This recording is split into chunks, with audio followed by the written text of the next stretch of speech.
¿Qué tal? Muy buen día.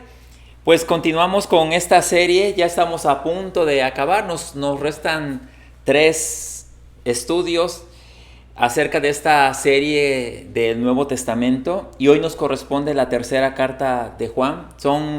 La segunda y la tercera son cartas muy pequeñas, pero sabemos que tienen mucha enseñanza, mucha instrucción para nuestras vidas. Hemos sido edificados a lo largo de esta travesía por el Nuevo Testamento. No solamente a través de los estudios, sino que también en casa vamos estudiando a la par en la misma semana un poquito más acerca de este libro.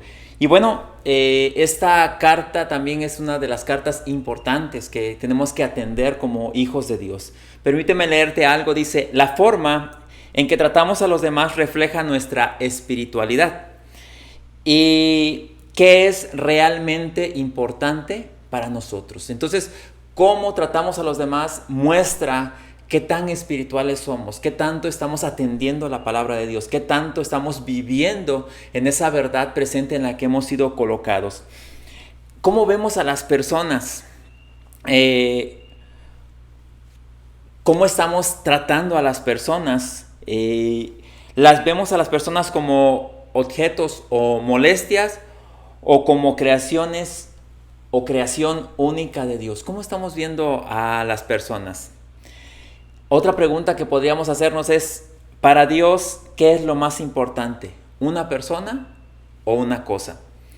El modo más eficaz de mostrar a los demás a Dios y el amor de Cristo es sirviéndoles. Esta carta nos habla precisamente de eso, de que nosotros podemos mostrar el amor que Dios tiene por nosotros o que Dios tiene hacia los demás sirviéndoles, mostrándoles que hemos venido a esta tierra, que estamos en esta tierra para servir a los demás. El propósito de esta carta es elogiar a Gayo por su hospitalidad y animarlo en su vida cristiana. El autor es el apóstol Juan. Los destinatarios son Gayo, un cristiano prominente de la iglesia conocida por Juan. La fecha de escritura es alrededor del año 90 después de Cristo, desde la ciudad de Éfeso. Y bueno, como marco histórico podemos ver que los líderes de la iglesia viajaban de ciudad en ciudad ayudando a establecer nuevas congregaciones, y estos dependían de la hospitalidad de los hermanos en Cristo. Gayo era uno de los que recibían a esos líderes en su hogar. El versículo clave es el 1:5, que cita de la siguiente manera: querido amigo, le eres fiel a Dios cada vez que te pones al servicio de los maestros itinerantes que pasan por ahí, aunque no los conozcas. Y podemos ver cómo el apóstol elogia a Gayo por la hospitalidad. Dice que aún sin conocerlos a ellos, es hospitalario, valora el trabajo que están haciendo, valora la obra que ellos están haciendo. Y entonces podemos ver cómo él es elogiado por esta acción que está haciendo. Está mostrando el amor de Dios. Qué importante es ser entendido en el propósito eterno y contribuir siendo hospitalarios con los que enseñan las escrituras. Dios nos ha llamado a eso, a que seamos hospitalarios, a que como cuerpo podamos ayudarnos unos a otros, pero también siendo columnas financieras para el avance del reino. Acuérdate que somos un cuerpo y como cuerpo nos necesitamos unos a otros. Entonces, siendo columnas financieras, a lo mejor decimos: es que yo no puedo ir a compartir el evangelio, yo no tengo facilidad para compartir el evangelio, que todos fuimos llamados a compartirlo de una u otra manera a través de nuestra vida. Pero muchas veces, siendo columnas financieras, podemos impulsar la obra de Dios, podemos mostrar o que la palabra de Dios llegue a más gente. Los personajes claves son Juan, Gayo, Diótrefes y Demetrio. Y bueno, podemos ver aquí que la fortaleza de un hijo de Dios está en conocer su realidad espiritual. Todo hijo de Dios necesita conocer cuál es su realidad espiritual. A medida que como hijos de Dios conocemos cuál es nuestra realidad espiritual, realmente nos fortalecemos, tenemos una expresión de esa realidad, mostramos al mundo en quién creemos, mostramos que Él está en nosotros y mostramos la grandeza de Él. Y la tercera carta de Juan, en el capítulo 1, versículo 1 y 2, cita de la siguiente manera: yo, Juan, el anciano, le escribo esta carta a Gayo, mi querido amigo, a quien amo en la verdad. Querido amigo, espero que te encuentres bien y que estés tan saludable en cuerpo, así como eres fuerte en espíritu. La fortaleza de un hijo de Dios no depende de su intelecto o de su fuerza física, sino de su entendimiento, desarrollo y práctica de su realidad espiritual. El apóstol Juan le está diciendo a Gayo esta realidad. Le está diciendo: querido amigo, espero que te encuentres bien y que estés tan saludable en cuerpo, así como eres fuerte en el espíritu. Cada hijo de Dios fue diseñado por Dios mismo para tener una fortaleza en su espíritu. ¿Por qué? Porque somos participantes de la naturaleza divina, porque estamos unidos a Él, porque somos uno con Él y por lo tanto nuestra fortaleza proviene de Dios. Cuando nosotros dependemos de Dios, caminamos con Dios, caminamos en esa obediencia a nuestro Dios, realmente esa fortaleza espiritual emerge, esa fortaleza espiritual sale a la luz, se nota. No necesitamos estar forzándola, sino que naturalmente sale porque lo que está dentro de nosotros o quien está dentro de nosotros es más fuerte que cualquier otra cosa que pueda haber. Entonces, hablamos de que la fortaleza de un hijo de Dios depende de su espiritualidad, pero esto tiene que ver con identidad, saber quién soy. Somos hijos de Dios. Dios es nuestro Padre. ¿Cuáles son nuestras capacidades? ¿Qué es lo que yo puedo hacer? Con Dios no hay imposibles. Con Dios podemos hacer todo aquello para lo cual Dios nos diseñó a nosotros. Otra de las cosas que debemos de saber es cuál es nuestra asignación. ¿Para qué estamos aquí en la tierra? Todo hijo de Dios necesita saber para qué está aquí en la tierra. ¿Para qué fuimos creados? ¿Por qué estamos aquí en la tierra? Otra de las cosas que necesitamos conocer es el propósito eterno de Dios. ¿Cuál es el propósito? ¿Por qué Dios creó al hombre? ¿Para qué Dios creó al hombre, verdad? Y bueno, la respuesta es fácil: para que sea una expresión de Dios mismo, para que el hombre pueda expresar, pueda mostrar a Dios a través de su vida. El hombre espiritual se conduce expresando la sabiduría de Dios. Recordemos, y he hecho mucho énfasis en esto, que la sabiduría o que la única fuente de sabiduría es Dios. Entonces, cuando el hombre espiritual expresa esa sabiduría, realmente está manifestando la grandeza de Dios, porque es el lugar más seguro donde podemos estar, siendo sabios, echando mano de la sabiduría que está en la palabra de Dios. Y bueno, la identidad como hijos de Dios nos da firmeza para hacer la voluntad de Dios. ¿Y cómo es que nosotros adquirimos esa identidad como hijos de Dios? Pues claro que Dios ha provisto, ¿verdad? Todo un equipo de gente o gente capacitada para que nosotros podamos ser entendidos, para que nosotros podamos hacer la obra del ministerio a la cual Él nos ha llamado. Y podemos leer esto en la carta a los Efesios, en el capítulo 4, versículo del 11 al 16, que cita de la siguiente manera: ahora bien, Cristo dio los siguientes dones a la iglesia: los apóstoles, los profetas, los evangelistas y los pastores y maestros. Ellos tienen la responsabilidad de preparar al pueblo de Dios para que lleve a cabo la obra de Dios y edifique a la iglesia, es decir, el cuerpo de Cristo. Ese proceso continuará hasta que todos alcancemos tal unidad en nuestra fe y conocimiento del Hijo de Dios, que seamos maduros en el Señor, es decir, hasta que lleguemos a la plena y completa medida de Cristo. Entonces ya no seremos inmaduros como niños, no seremos arrastrados de un lado a otro, ni empujados por cualquier corriente de nuevas enseñanzas. No nos dejaremos llevar por personas que intenten engañarnos con mentiras tan hábiles que parezcan la verdad. En cambio, hablaremos la verdad con amor y así creceremos en todo sentido hasta parecernos más y más a Cristo, quien es la cabeza de su cuerpo, que es la iglesia. Él hace que todo el cuerpo encaje perfectamente y cada parte, al cumplir con su función específica, ayuda a que las demás se desarrollen y entonces todo el cuerpo crece y está sano y lleno de amor. Y podemos ver cómo Dios nos dio ese recurso que son los pastores, apóstoles, profetas, evangelistas y los maestros. ¿Para qué?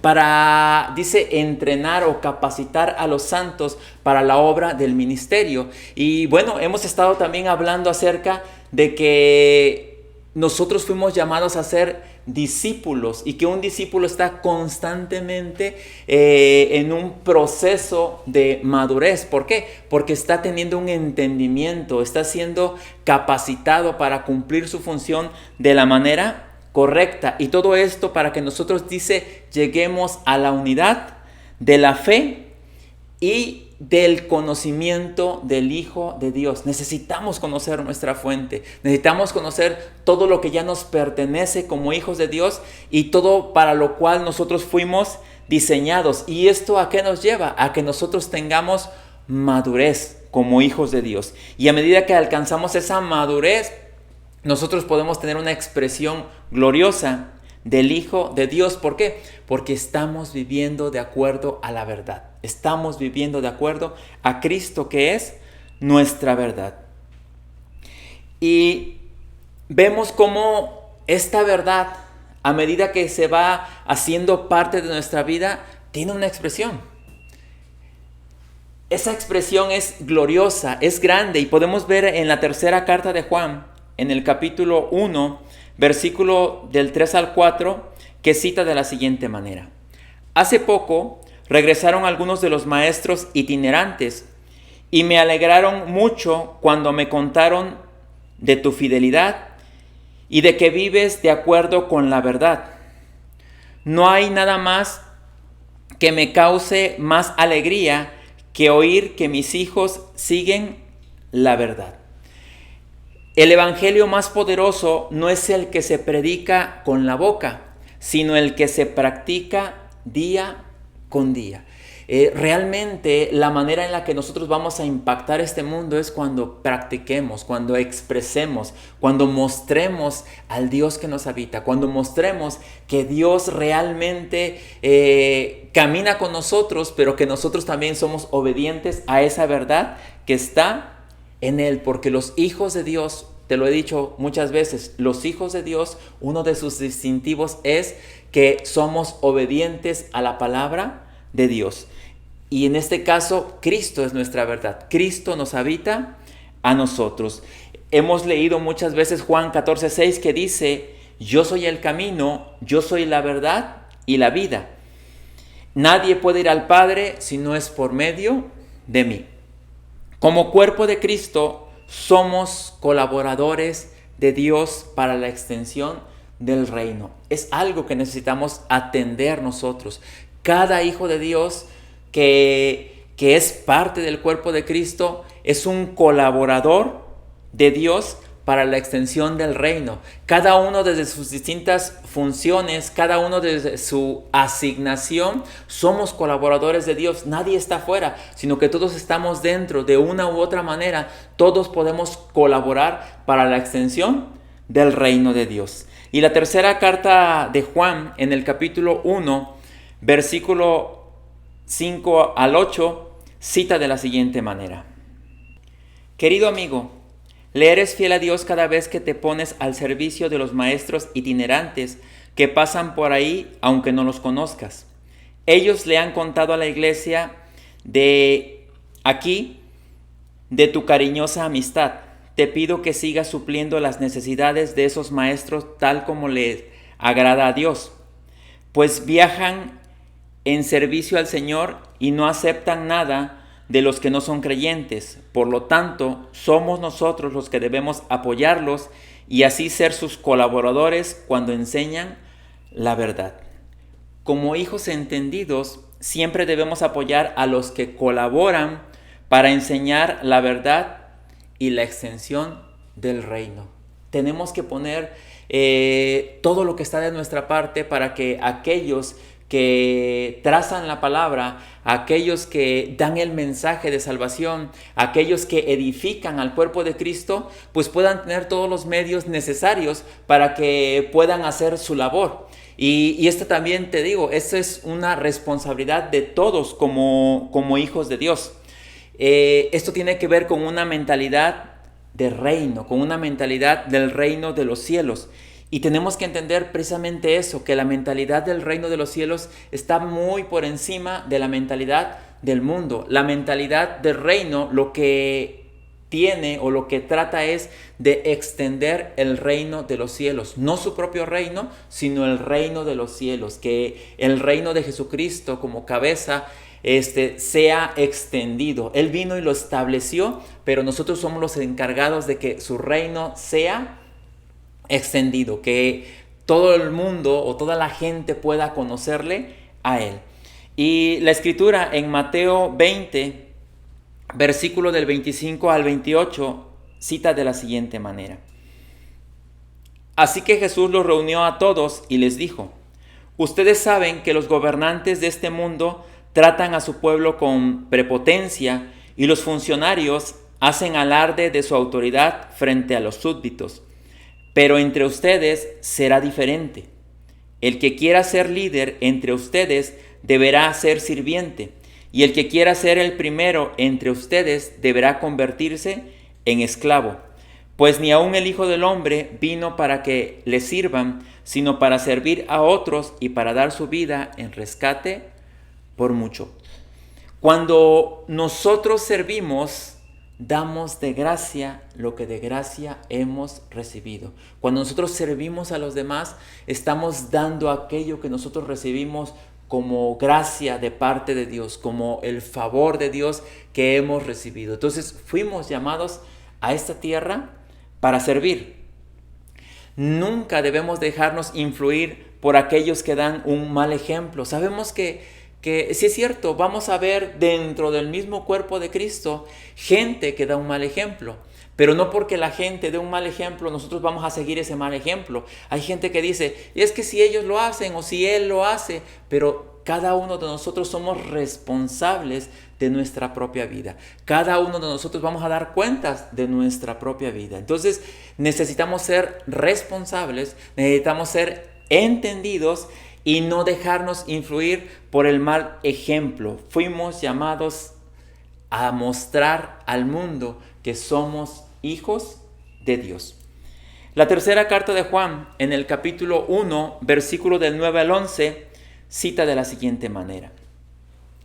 Le escribí a la iglesia acerca de esto, pero Diótrefes, a quien le encanta ser líder, no quiere tener nada que ver con nosotros.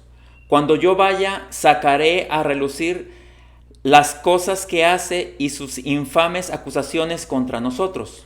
No solo se niega a recibir a los maestros itinerantes, sino que les dice a otros que no los ayuden, y cuando los ayudan, él los expulsa de la iglesia.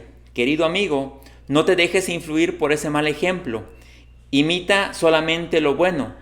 Recuerda que los que hacen lo bueno demuestran que son hijos de Dios, y los que hacen lo malo demuestran que no conocen a Dios.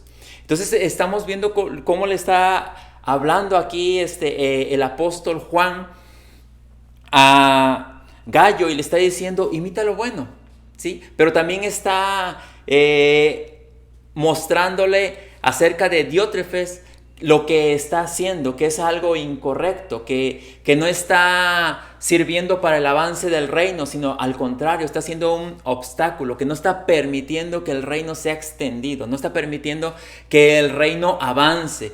Entonces dice que aquellos que hacen lo bueno demuestran que son hijos de Dios. Dice, pero aquellos que hacen lo malo demuestran que no conocen a Dios.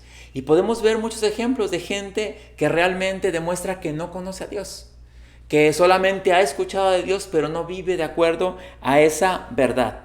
Dios nos ha dado la sabiduría para no dejarnos influenciar por los que no dan un buen ejemplo. El Espíritu Santo nos habilita para obedecer a Dios y no dañar a los demás. Recordemos nuevamente, la sabiduría proviene de Dios y por lo tanto, cuando vivimos y cuando actuamos en sabiduría, no dañamos a los demás. Al contrario, somos ayuda para los demás. Estamos ayudando al avance del reino porque estamos viviendo de acuerdo a los protocolos del reino de los cielos. Y la Escritura nos aconseja en la carta a los Efesios, capítulo 5, versículo 1 y 2. Por lo tanto, imiten a Dios en todo lo que hagan, porque ustedes son sus hijos queridos. Vivan una vida llena de amor, siguiendo el ejemplo de Cristo. Él nos amó y se ofreció a sí mismo como sacrificio por nosotros, como aroma agradable a Dios. Entonces dice, si hay que seguir algún ejemplo, dice, sigan el ejemplo de Jesucristo. Debemos saber y debemos entender que todos somos parte de un mismo cuerpo. Realmente, a través de los años, pues las iglesias han tomado distintos nombres, han tomado distintas vertientes, pero algo que debemos de entender y tenemos que llegar a esa unidad en la fe de que pertenecemos al cuerpo de Cristo, de que somos el cuerpo de Cristo donde Él es la cabeza y todos estamos en unidad, somos un cuerpo en Cristo. Y fíjate lo que dice la Escritura en la tercera carta de Juan, capítulo 1, versículo 15. La paz sea contigo, tus amigos de aquí te mandan saludos, por favor, dale mis saludos a cada uno de nuestros amigos de ahí. Está hablando de una iglesia a otra iglesia donde no se ven como alguien distinto, sino que se ven como amigos, se ven como hermanos en la fe y caminan en un mismo sentir. Y ese debe ser el sentir que debemos tener cada uno de nosotros con cada uno de los hijos de Dios. Somos parte del cuerpo de Cristo, somos parte de la iglesia de Cristo. Sí es cierto, por identificarnos tenemos distintos nombres, pero tenemos que entender que tenemos un solo Dios, un solo Señor, que es Jesucristo, y pertenecemos a ese mismo cuerpo. Solo existe una iglesia, la iglesia de Jesucristo, y todos somos parte de ese mismo cuerpo. Iglesia, pues espero que esta porción de la Escritura haya sido de edificación para tu vida, que atiendas todo aquello que hemos recibido. Es una carta muy pequeña, pero sabemos que Dios cada día nos va mostrando y va añadiendo aquellas cosas que tienen que ser añadidas a nuestra vida, pero también es responsabilidad nuestra de hacer de lado o de despojarnos de aquello que tenga que ser despojado de nuestra vida. Oramos. Padre eterno, te agradezco por la palabra recibida en este día y que tu amor sea expresado en cada uno de tus hijos que están siendo edificados en tu verdad. Todo esto te lo pido en el nombre de tu amado Hijo Jesucristo. Amén. Amén. Pues nos vemos hasta la próxima, iglesia. Les envío un fuerte abrazo. Y te invito a que leas esta porción de la Escritura, a que la estudies y sigas atendiendo la palabra de Dios. Bendiciones.